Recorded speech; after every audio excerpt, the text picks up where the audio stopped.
Sompeta thermal విద్యుత్ plant నిర్మాణానికి వ్యతిరేకంగా ప్రజానటుడు ఆర్ నారాయణమూర్తి రూపొందించిన చిత్రం పీపుల్స్ వార్. గత నెలలో విడుదలైన ఈ సినిమా విమర్శకుల ప్రశంసలు అందుకుంది. హైదరాబాద్లో జీవ వైద్య సదస్సు జరుగుతున్న నేపథ్యంలో పీపుల్స్ స్టార్ స్పందించారు.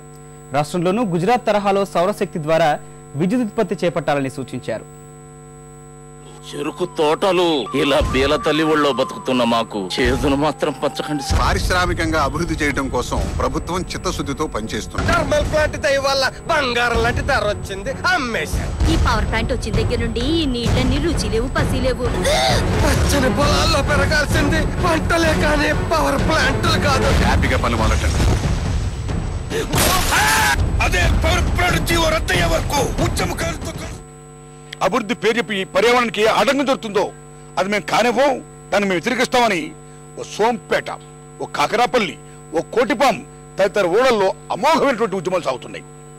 ఇవాళ సోంపేట కాకరాపల్లి ఉద్యమాలు ప్రపంచానికి తలమానిక నిలబడ్డాయి. వేళ అలాగే కోటిపాం కూడా. ఈ దశలో ఆ నేపథ్యంలో నేను తీసిన పీపుల్స్ వార్ సినిమా కిందటి నెల సెప్టెంబర్ 14 రిలీజ్ అయిందండి.